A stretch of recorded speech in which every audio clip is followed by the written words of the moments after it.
In the previous video, I showed you how to register as a customer, and your customer now, after registration, waiting to be approved. Okay, so you have to then register to your. You have to log into your the backend of your website and approve these registrations.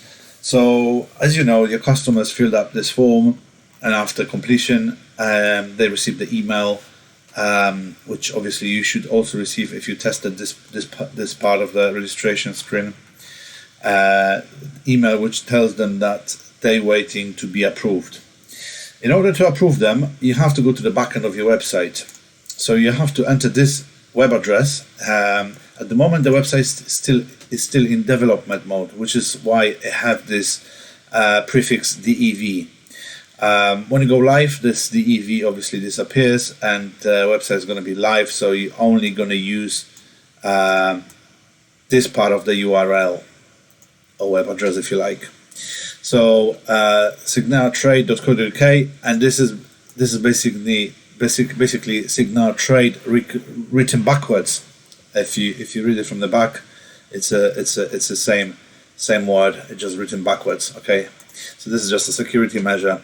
So not everyone knows the URL to the backend of the website.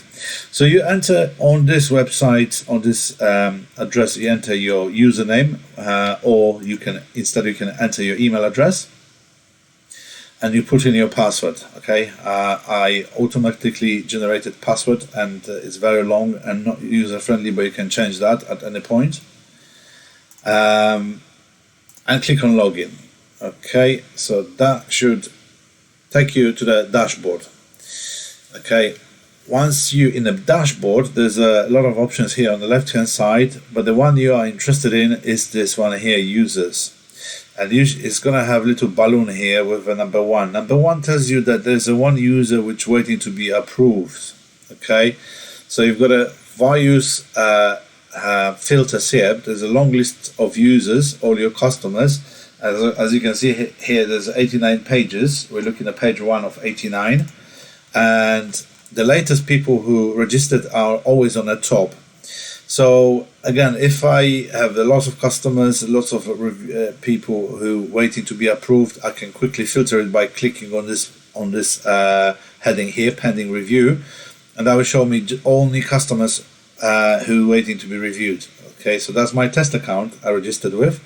I could take a look what's inside, all the details, which customer populated, the addresses, verify whether this is genuine registration or is a fake one, and depending on the outcome, you're either gonna reject them or you're gonna approve them. So you can click multiple people.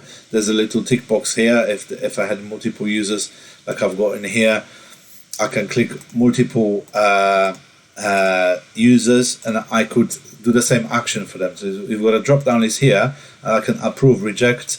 I can change the status to pending. Okay, but I'm going back to my pending review, so it's only this customer, and I can now click on approve membership.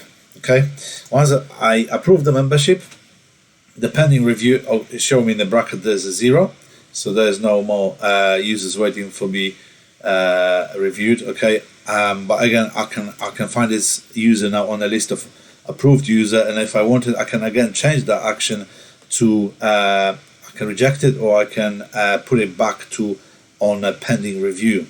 Okay, I can also resend the email activation if I wanted to.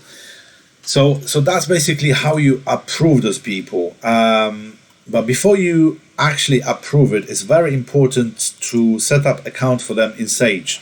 Okay, why? It's because if you just approve them and do nothing else, they enter the order. Hopefully this customer will enter the order, and order not gonna get imported correctly into Sage because we don't have an account in Sage for them. So what needs to happen now, you need to set up account for this customer in Sage and give them and once you know what the customer code is, populate it here. So I populated here Sage ID RAD001.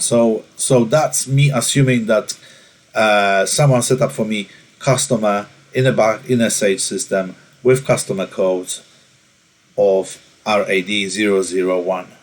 Okay, so that code and the code in Sage, they need to match. Okay, it's case sensitive, so it's important that you match it exactly, because that's how you link both the customer account in the website with customer account in a Sage system. So that needs to be, as a part of the approval system, you need to go and populate that field here. All right. And that's, once this is done, then the customer is pretty much ready to place the order. And that's how approval system works. Any questions? Give me a shout. Thanks.